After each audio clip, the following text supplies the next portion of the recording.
Our first ski adventure. It was early in the winter season in Canada when a fun idea suddenly popped into my mind. What if we all tried skiing? And by we, I mean me, Michael, Yvette, and her two amazing daughters, Sophia and Olivia. Sophia was 10, and little Olivia only 4 years old. During the Christmas holidays, we picked the perfect winter day and decided to go for it. We were anxious, excited, and honestly, not quite sure what to expect. After arriving, we picked up all our rental equipment and carefully put everything on. Boots, skis, helmets, and gear everywhere. Before heading out, we got some helpful instructions from my niece, Claire. She was a great instructor, patient, encouraging, and clear. After a little practice, we took the lift up to the top of the baby hill and slowly made our way down. Sophia was so brave. Even when she fell, she always got back up and kept going. Yvette fell too. Skiing was new to her, and balance takes time to learn. But the real highlight of the day was little Olivia. At just 4 years old, she grabbed onto David, and together they went down the hill, turning, sliding, and moving back and forth so quickly. Olivia loved every single second. She giggled the whole way down and shouted, "Let's do it again!" It was an absolute blast. Laughter, falls, courage, and unforgettable memories. The only regret? We didn't get a video of it.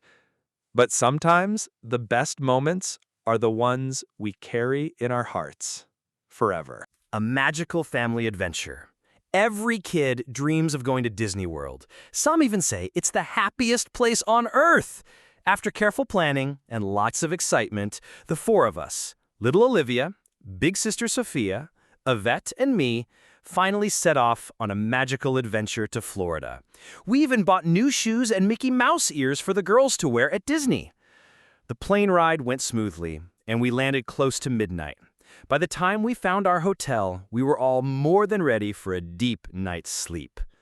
Monday morning greeted us with beautiful weather, so we decided to start our trip with a relaxing day by the pool. The hotel even had a fun water slide, and it didn't take long before splashing and laughter filled the day. But the real magic began on Tuesday. We boarded a shuttle bus, and soon enough, we were standing right in front of Disney's Magic Kingdom. It was crowded, exciting, and absolutely unforgettable. The first ride of the day? The famous Space Mountain. Riding that roller coaster in complete darkness, full of twists, turns, and surprises, was an amazing experience. Poor little Olivia was too small to ride it, so Yvette and Olivia had some mummy and little daughter time. But her special adventure was still waiting for her. After a full day of fun, we were already excited for what came next. Hollywood Studios on Wednesday. While riding the bus to the park, we met a kind mother and her son, a young adult with special needs. She told us how much her son loved the Tower of Terror ride. So, naturally, that's exactly where we headed. We waited about an hour, buckled in, and suddenly all four of us were ready to go. Even little Olivia met the height requirement. The ride was thrilling. Big drops, sudden surprises, and lots of screaming. Little Olivia, we think she enjoyed it, but once was definitely enough for her. Looking back, it's amazing how one big idea and trip to Disney World turned into memories that will last a lifetime.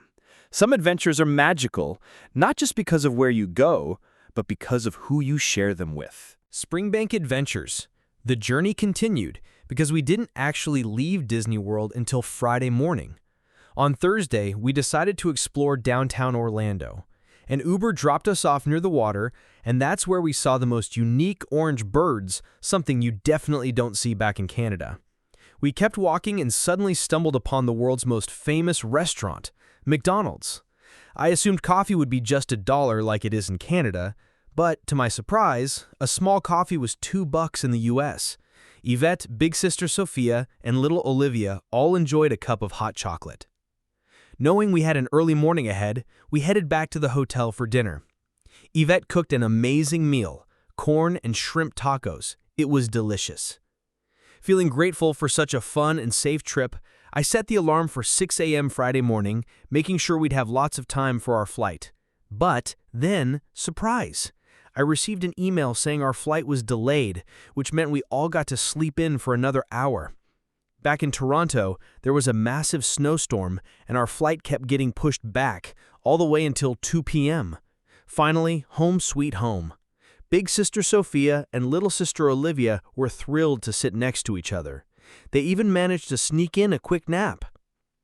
I was definitely hoping and praying for a safe landing. The airport crew had spent over 10 hours clearing snow off the runway, but thankfully, we landed safely. The moment we stepped outside, all 4 of us had to bundle up in warm jackets. Quite a shock compared to Florida's sunny weather. But the journey wasn't over yet. We still had to grab our luggage, go through customs, and find our gray SUV. As per usual, I drove, Yvette sat in the passenger seat, little Olivia sat on her safety seat, and big sis Sophia sat next to little Olivia.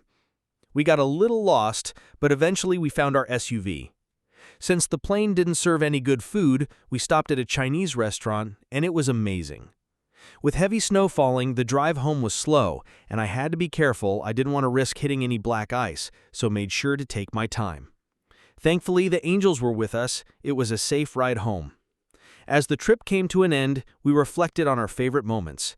And little Olivia said it best. She couldn't wait to grow older so she could go back to Disney World again. Click the like button and subscribe to our channel for more awesome videos.